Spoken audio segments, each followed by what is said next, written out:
Hey guys, imagine you are designing a car.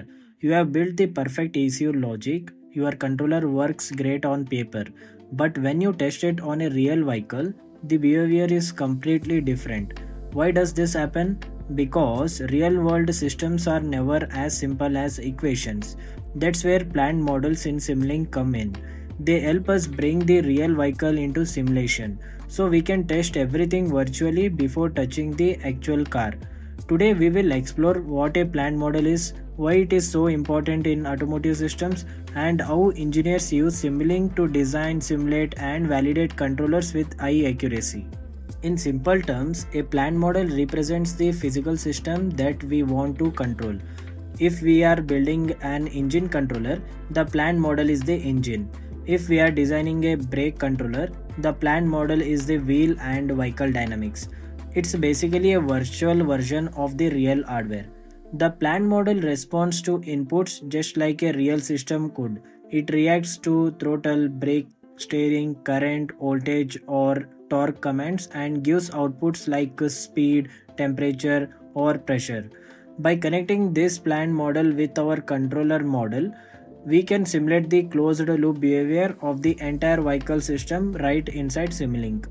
In every automotive control system, there are two main components: the controller, which decides what to do, the plant, which shows what actually happens.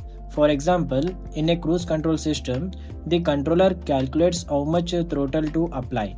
The plant model simulates how the car actually accelerates or deaccelerates based on vehicle mass, engine torque, and road conditions.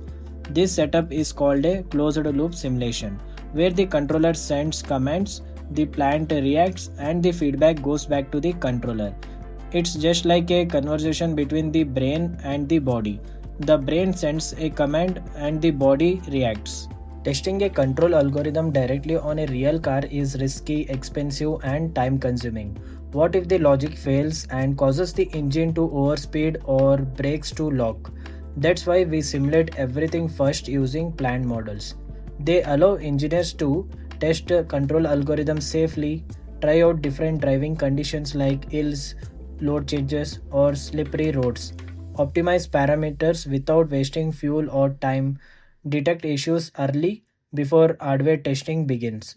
In short, planned models help us move faster and safer from concept to production. Well guys, Simulink provides powerful libraries and tools for plant modeling. If you open the Simscape library, you will find blocks for mechanical, electrical, hydraulic and thermal systems. You can drag and connect them just like building a real machine. Motors, gears, sensors, actuators and energy sources. There are also specialized block sets like Simscape Driveline for transmission, engines and powertrains. Vehicle Dynamics block set for chassis, tires, and suspension systems. Powertrain block set for complete ICE, HEV, and EV vehicle models. These help you create a realistic vehicle behavior without writing complex equations. Let's take a simple cruise control example. The controller calculates throttle commands to maintain a set speed.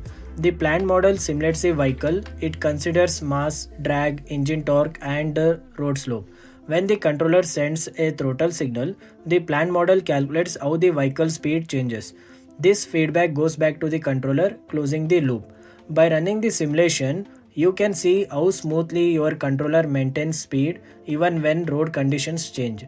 This helps engineers tune the control gains, optimize performance, and prepare for real-world implementation. Now let's look at an EV motor control case. Here the controller manages inverter signals, torque request, and regenerative braking. The plant model includes the electric motor, inverter, battery, and vehicle dynamics. Using Simulink and Simscape Electrical, you can model how current, voltage, and torque change in real time. This setup helps you test FOC, field oriented control, thermal effects, and efficiency all virtually. It's an essential step in developing reliable EV control systems before hardware testing. Plant models are used in different testing stages. Model in the loop (MIL). Run the controller and plant both in Simulink. Software in the loop. Run controller code with the plant model. Hardware in the loop (HIL). Run the controller hardware connected to a real-time plant simulation. This step-by-step process lets automotive teams verify and validate every stage, from algorithms to hardware, without risking real vehicles. Well, planned models are used across almost every automotive domain: engine and powertrain simulation, electric motor and battery control, chassis braking and steering systems, ADAS and vehicle dynamics. Companies use these models to shorten development cycles, reduce cost, and improve safety. A realistic planned model means better prediction of vehicle behavior and fewer surprises during testing. So, next time you open Simulink, remember your planned model is your virtual car, your digital twin.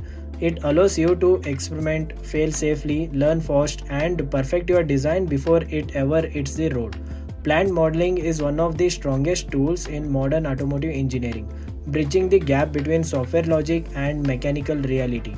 If you are working in automotive or embedded systems, mastering the planned modeling will make you stand out because it's the key skill that connects control design, simulation, and real world validation. Well, that's it.